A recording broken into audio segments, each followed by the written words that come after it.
The tap on my shoulder came while I was mid-sentence, explaining to two colleagues why Denver's commercial corridor had outperformed projections 3 consecutive quarters. I turned around. My sister was standing 3 feet away in a red cocktail dress, holding a glass of white wine, staring at the name badge clipped to my blazer lapel, like it had said something unforgivable. Quinn? She got my first name out just fine. Then her eyes dropped back to the badge. Quinn. Pierce? The second word came slowly, like she was tasting something she didn't recognize. Her wine glass tilted. That's not your last name. The 2 men I'd been speaking with went quiet. The Mountain States Development Conference cocktail reception was full. 200 professionals in a Phoenix hotel ballroom, low jazz, trays making their rounds, the particular hum of people networking after a long day of panels. I had been on 3 of those panels. I had driven to this conference from Denver, where I had lived for the past 2 years, where I had built a life that had nothing to do with Columbus, Ohio, or the family I had left behind in it. That is my name, I said. My sister looked at me. I looked at her. The ambient noise of the room seemed to pull back. You changed your last name, she said, to Grandma's name. Yes. Without telling us. Yes. She opened her mouth. Then she closed it. Then she opened it again. And in that moment, standing in a hotel ballroom in a city that wasn't mine and wasn't hers, I felt something I had been slowly building toward for 2 years. I was not afraid of this conversation anymore. Not even a little. But I should go back, because if I only show you this moment, the name badge, the red dress, the ballroom, none of it will make sense. You have to understand where I came from first. My name is Quinn Pierce. I am 30 years old. I grew up in Columbus, Ohio, in a house that was loud in the way some houses are loud. Not warm loud, not happy loud, but loud in the way that means the air in every room belonged to someone else. My mother's air went to my sister, who was 2 years older, and had understood from birth that she was the center of things. Cheerleading, pageants, drama productions, an endless cycle of crises and triumphs that required my mother's full attention on a rotating basis. My father's air went to my brother, who was 4 years younger, and played football with the total commitment of someone who had been told since infancy that this was his purpose. Practice, schedules, highlight reels, travel leagues. My father organized entire seasons of his life around my brother's games. And then there was me. I was the quiet one. I was the one who did her homework without being asked, who stopped mentioning when she needed lunch money. After the 3rd time, it didn't result in lunch money. Who learned very early that the best way to move through our house was like water, finding the path of least resistance, not disturbing anything, not taking up more space than was offered. I told myself this made me independent. I was 28 years old before I understood it just made me invisible. I was 9 the first time I saw the math clearly. My class had taken an end-of-unit science exam, the hardest test of the year, my teacher had told us, covering everything from the chapter on ecosystems to the one on weather patterns. I studied for 2 weeks. I made note cards on index cards I bought with my own allowance. I stayed up past my bedtime 3 nights in a row, flashlight under the covers, going over terms until I had them memorized. I got 100, the only one in the class. My teacher wrote, "Exceptional work, Quinn," in red pen across the top with a small star. I folded the test carefully. I carried it home in the front pocket of my backpack, separate, so it wouldn't wrinkle. I walked in the front door, and my mother was on the phone. She was always on the phone, gesturing with one hand at my sister to turn down the television. I put the test on the kitchen counter, dead center, right where she would see it. She got off the phone 20 minutes later. She walked into the kitchen. She picked up the test without looking at it and set it on top of the stack of mail by the microwave. I watched her do this. I didn't say anything. I went to my room and sat on the edge of my bed for a while. Then I took out the next night's homework and started on it early. That was the night I stopped leaving things out in the open and waiting for someone to find them. The pattern had a specific texture by the time I was in high school, and I want to be clear about something, because people always assume. It wasn't cruelty. They were not cruel to me. It was something harder to name than cruelty. It was simply that I wasn't in the picture they were always painting. My sister's crises were dramatic and required intervention. My brother's milestones were circled in red on the kitchen calendar. My milestones existed in a separate calendar that no one in my family seemed to have. Junior year, I qualified for the Regional Academic Challenge Finals, a competition covering biology, chemistry, and earth science held at a convention center in Cleveland on a Saturday in March. I had been preparing since November. I told my parents in December. I wrote the date on the whiteboard calendar in the kitchen in January. My sister signed up for a pageant in January, the same weekend. "We're so sorry, Quinn," my mother said. She looked like she meant it, which was somehow the worst part. "We already committed the entry fee. You understand." I drove to Cleveland with a classmate whose father had a work emergency. We split the gas. I placed second in biology. On the drive home, I held the certificate in my lap and watched the highway go past and didn't talk much. When I got home, there was a plate of leftover dinner in the fridge with a sticky note. "We know you did amazing. So proud of you." She didn't know how I placed. She hadn't asked yet. I ate the food cold, standing at the counter. I washed my dish and went to bed. By the time I was a senior in high school, I had stopped putting things in the center of counters. I had stopped announcing milestones at dinner. When I found out in March that I had been accepted to Ohio State on a full academic scholarship, no loans, no debt, 4 years covered, I drove home, walked in the front door, and placed the acceptance letter on the coffee table. Full scholarship, Ohio State. My father looked up from the TV. "Oh yeah? That's terrific, Quinn." He looked back at the screen. My brother had just made a highlight reel from last season's footage, and my father was reviewing it. My mother covered the phone with her hand. "That's wonderful, sweetie. We'll celebrate at dinner." She went back to her call. At dinner, we talked about the travel league tryouts my brother had coming up. He needed new cleats. "The good ones," my father said, "not the store brand." I cut my food into smaller pieces and listened. I went to Ohio State. I worked 20 hours a week in the campus library to cover what the scholarship didn't touch. I had a professor in my junior year, Dr. Weston, who taught systems ecology, who told me I had a talent for seeing patterns across scales, for holding complexity without collapsing it. She was the first adult outside my family who said those words out loud about me. She's the one who pushed me toward graduate school. She wrote my recommendation letter. She drove 3 hours to attend my undergraduate graduation, when my family could not make the drive. My brother had a travel league tournament that weekend, a long drive the other direction, and my mother had already committed to going. Dr. Weston stood on the field with a small bouquet she had bought at a gas station. She took my photo. She said, "I am so proud of you." She meant it in the specific way that people mean things when they have earned the right to say them. Through showing up, through paying attention, through time. I have that photo on my desk in Denver. Graduate school was Vanderbilt, Nashville, a full fellowship, a modest stipend, and 2 of the most demanding years of my life. I studied until 10 or 11 most nights. I worked consulting projects on weekends. I survived on coffee and the stubborn knowledge that I had built this from nothing. No financial safety net. No parents who had walked me through applications. No one calling to check in on the hard weeks. I built it because I had always built everything myself, and because I was good at it, and because at a certain point that knowledge becomes the only engine you have. I planned my graduation the way I planned everything that actually mattered to me. Early, thoroughly, without leaving room for ambiguity. 9 months before the ceremony, I called home. I told my mother the date, May 18th. I told her the time, 2 o'clock. I told her I would need to request family seating in advance and that the arena held thousands.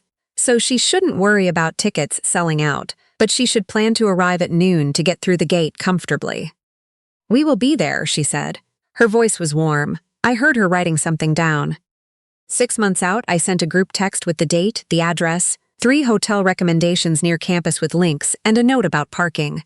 My mother replied with a thumbs-up emoji. My sister sent a heart. My father texted back, "Looking forward to it, kiddo." 3 months out, I called to ask about hotel bookings. "Dad's handling it," my mother said. "Has he booked yet?" "Rooms near campus fill up for graduation weekend." "Quinn, we said we'd be there, we'll be there." A pause. "Stop hovering."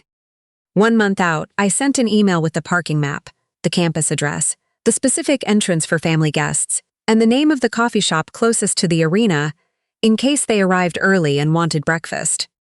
My brother replied, "See you there." 2 weeks out, I texted, "Ceremony is at 2 p.m. Gates open at noon. I'll have 4 seats reserved in the family section. Can't wait to see everyone." My sister liked the message. My father sent a thumbs up. I let myself believe it. I stood in my bathroom the week before, getting ready for work, and I practiced what I would say when I introduced my family to my cohort. I imagined the photo we'd take. Me in my regalia, the four of them around me, the diplomas in my hand, the day finally being what it was supposed to be. I bought a green dress to wear under my robes. Green because it was my grandmother's favorite color. My grandmother on my father's side, who had died of pancreatic cancer when I was 19. She had been the one person in my father's entire family who had shown up to everything: elementary school concerts, middle school science fairs, every graduation I'd ever had, even when she was sick, even when walking was hard. She had set up a folding chair off to the side of the bleachers at my high school graduation because her back couldn't handle the metal seats, and when I'd spotted her from the stage, she had waved both arms over her head. This small woman in a yellow cardigan, waving like she needed to make absolutely sure I knew she was there. Like visibility was a thing she had decided to offer me even when no one else did. Her maiden name was Pierce. I thought about her when I zipped up that green dress on the morning of May 18th. I woke at 5 in the morning. My stomach was full of the good kind of nerves, electric, not dreadful. I made tea. I ate half a piece of toast. I showered and dressed and looked in the mirror for a long moment. I checked my phone, 7 o'clock. If my family left Columbus now, they'd arrive in Nashville with 2 hours to spare. I sent a good morning text to the group chat. Today's the day. Drive safe. Can't wait to see you. I walked to campus. I collected my regalia. I found my place in the staging area, where someone fussed with the honor cord around my neck. All around me, parents were straightening caps. Fathers were adjusting sashes. Someone's grandmother was pressing a boutonniere onto a lapel. I watched them and thought, in 3 hours this will be complete. At 12:30, the arena doors opened for family guests. At 1 o'clock, I checked my phone. No messages. At 1:30, the procession was forming. I texted, lining up now, are you inside? Nothing. 1:45, my phone buzzed. My mother. I answered before the second ring. Mom, are you parking? The procession starts in. Quinn, her voice was wrong. Not the sound of a crowded parking garage, not the ambient noise of an arena. Honey, I need you to listen. We are not going to make it. Something in my chest dropped and kept dropping. What? Your sister. She paused. I heard hospital sounds in the background, the particular quiet of corridors and overhead PA systems. Her water broke at 3 this morning. We're at Ohio Health. The baby came early. She's fine. Everyone is fine. The baby is 6 pounds. They're calling her Rosie. But Quinn, we couldn't leave. We just couldn't. I stood very still. Around me, my classmates were moving into formation. Someone's father was giving a final pep talk. Someone's mother was crying already, happy tears dabbing at her face with a tissue. The baby is fine, I said. My voice was flat and factual. Perfectly healthy. She's sleeping now. Your sister is resting. She's exhausted, but... I did the math without meaning to. The baby had arrived at 3 in the morning. That was 11 hours ago. My mother was calling me at 1:45 in the afternoon. Columbus to Nashville was 4.5 hours. The ceremony started in 15 minutes, which meant they would have needed to leave Columbus by 9:30 to be here on time. That was 6.5 hours after the baby was born. 6.5 hours in which the baby had arrived, been checked, been declared healthy, and was sleeping. 6.5 hours in which everyone in that hospital room had been told that mother and baby were fine. They had time. They had chosen not to use it. We'll celebrate when you're home for the summer, my mother was saying. We'll do a whole dinner, we'll. I have to go, I said. The procession is starting. Quinn. I have to go. I hung up. I stood in the staging area with my phone in my hand for 30 seconds. Then I put it in my pocket. I straightened my hood. I rolled my shoulders. I took a breath that went all the way down. The procession started moving, and I moved with it. I sat in my assigned seat and I watched the university president give an address. I watched my classmates cross the stage one by one. I watched them shake hands, accept diplomas, hold them up to an audience that cheered and photographed and wept. When they called my name, I stood. I walked. I shook the dean's hand. Someone pressed a leather-bound diploma cover into my hands, and the lights were bright and the crowd was applauding, and I looked out. Just once, at the family section where I had reserved 4 seats in a row. They were empty. I walked back to my seat and sat down. After the ceremony, a woman stopped me in the aisle. Someone's grandmother, I think. I never found out whose. She had a phone in her hand, and she was looking at me the way people look at someone when they can tell, without being told that the moment is not what it should be. "Would you like me to take your picture, sweetheart?" I said yes. She took 3. She said congratulations. She said I looked beautiful, which I don't think was the point, but she meant it kindly, and I thanked her, and we went our separate ways. I sat on a bench outside the arena for a long time. The Nashville afternoon was warm and bright. Students and families were streaming past me. Photographs, flowers, restaurants being named, dinner reservations being confirmed. I watched all of it from the bench without moving. Then I walked home. That night, I didn't call them back. I knew if I heard my mother's voice, the specific tone she used when she expected me to be the reasonable one, the understanding one, the one who didn't make things difficult. Something in me would either crack open or calcify completely. I could feel the choice happening. I chose to calcify. I sat at my desk. I opened my laptop. I pulled up the Tennessee state court system and found the name change petition forms. I sat there for a moment with the cursor blinking in the reason field. I thought about my grandmother in her yellow cardigan. I thought about her waving with both arms. To honor my grandmother's memory and carry her name into my professional life. I typed it, I downloaded the forms, I printed them, I signed them. I would file the next morning. I had accepted a position in Denver 6 weeks earlier. A good firm, a real opportunity. I had told no one in my family. I had chosen Denver the way you choose something that is clean and clear and far away. Deliberately, with full understanding of what you're putting distance between yourself and... I spent the next week in motion. I did not contact my family. I filed the name change petition. I called my phone carrier and changed my number. I updated my email settings so that any message from the 4 addresses I had memorized. My mother, my father, my sister, my brother would route silently to a folder I would not open. I contacted HR at my new firm in Denver and asked them to update my records before my start date. I submitted the diploma correction to Vanderbilt's registrar. It would read Quinn Pierce. I did all of this the way I did most things. Efficiently, without drama, as if I were managing a project with a clear deliverable and a firm deadline. 3 weeks later, I packed my apartment into a small moving truck, put my dog Scout in the passenger seat of my car, and drove to Denver. I chose Denver partly because of the job, and partly because it was surrounded by mountains. I had grown up in a flat city where you could see everything coming. I wanted to live somewhere with terrain. My apartment was in Cap Hill, a neighborhood with old Victorian buildings and tall trees, and a coffee shop on the corner that was open until midnight. I bought a dark blue couch. I hung artwork I actually liked. I filled the windowsills with plants. It was quiet in the way that I had not previously understood quiet could be, not the quiet of someone being angry in the next room, not the quiet of being forgotten, the quiet of a space that was entirely, uncomplicated mine. 6 months after I arrived, my sister called my new office. I knew because my assistant came to my door with an expression that mixed confusion and concern in about equal measure. "There's a woman on the line," she said. "She says she's your sister. She says it's about your mother's health." My stomach went tight, that specific tight, the biological one, the one that knows before you do. "Did she say what's wrong?" I asked. "She said your mother isn't sleeping, that she's not doing well." I looked at my assistant. She looked at me. "That's not a medical emergency," I said. "Please tell her I'm in a meeting and unable to take personal calls." She nodded. She went back to her desk. I stared at my monitor for a moment, and then I pulled up the project file I had been reviewing, and I kept working.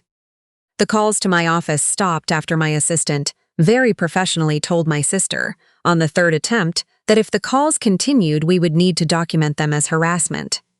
My sister apparently hung up without responding. 2 months after that, my building manager texted me on a Wednesday evening.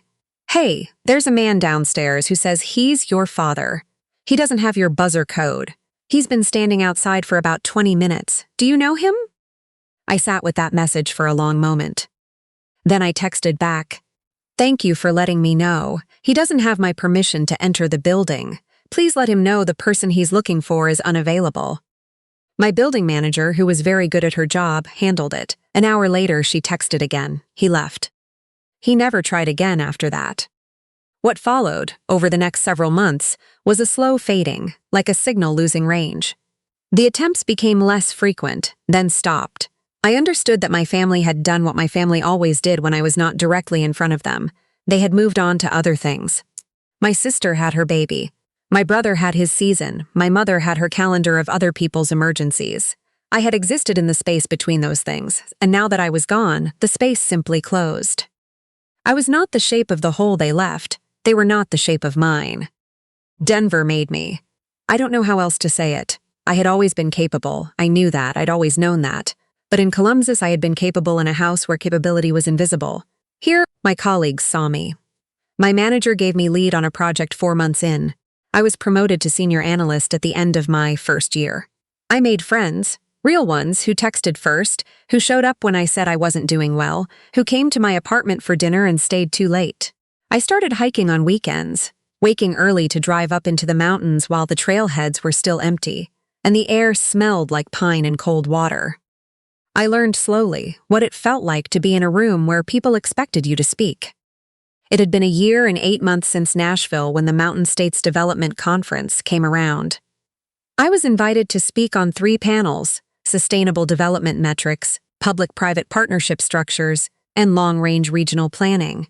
I said yes to all 3. I drove to Phoenix on a Thursday. I did not expect my sister to be there. Her husband worked in commercial real estate, but it was a large industry and a large country, and I had not thought through the specific probability of overlapping conference attendance. I had not needed to before that night. The cocktail reception was winding down. I was talking with 2 colleagues about projected development patterns. My glass was nearly empty. The jazz quartet had shifted to something slower. And then someone tapped my shoulder. I turned around. My sister was 3 feet away in a red dress, looking at my name badge, doing that calculation behind her eyes. "Quinn Caldwell," she said, and then she saw it. "Pierce, that's not your last name." "It's been my last name for almost 2 years," I said. She looked like she might cry. She looked like she might raise her voice. She looked around the room. I could see her registering the colleagues, the other attendees. The professional context and the awareness of being watched brought some complicated thing into her expression. "You should have told us," she said, and her voice had dropped. "You just disappeared. Mom was wrecked," she cried for. "I know," I said. "You can't just." She stopped. She started again. "Grandma's name, Quinn. You took Grandma's name like a statement." "It was a statement." She shook her head. "Over one day, you did all of this over one day." I looked at her for a moment. 2 years of silence sitting between us, and this was what she had carried into it. The belief that it was one day, one miscommunication, one missed event that could have been solved with a dinner and an apology. "I was at that hospital before 6 in the morning," she said. "The baby was early. We were scared." "I know," I said. "And by noon she was healthy and sleeping, and the hospital was 4.5 hours from Nashville, and my ceremony was at 2. I said it without heat. I said it the way I said things in meeting rooms, clearly, with the information already organized. You had time. You made a choice. I'm not asking you to feel bad about the choice, but I'm done pretending the choice wasn't made." She opened her mouth, closed it. "I hope Rosie is wonderful," I said. "I genuinely mean that." I did mean it. She was not the one who had made the choice. She had been exhausted and new and not responsible for what our parents decided. But I'm not going back to being the one who waits in the parking lot. And I'm not going back to being the name people mention as an afterthought. I built something. It has my grandmother's name on it. That's where I am now. She stared at me. The jazz quartet was playing something that had turned somehow into a slow and unhurried version of a song I recognized from a long time ago. "I should get back to my colleagues," I said. I turned around. I walked back to the 2 men I had been speaking with. They were looking at me with the politely neutral expressions of people who had heard some of that and were waiting to follow my lead on how to proceed. I picked up my glass. "Sorry about that," I said. "You were saying the infrastructure lag in the Eastern Corridor?" One of them nodded, slightly surprised. Then he picked up where we'd left off. I flew back to Denver on a Saturday morning. The mountains were visible from the airplane window as we descended, sharp and white-tipped and permanent-looking, which I had always found reassuring. On Monday, I walked into my office and hung up my coat and poured a cup of coffee. Scout was at daycare.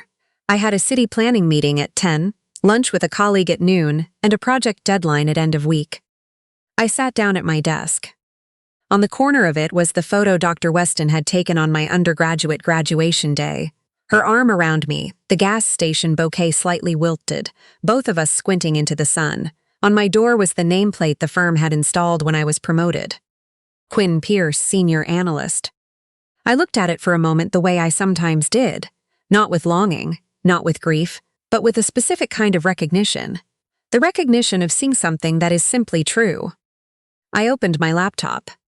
I had work to do, and the morning was quiet, and the mountains were outside the window, and everything in this office, every file, every plant on the sill, every name on every door, had been chosen deliberately and belonged entirely to me. I began.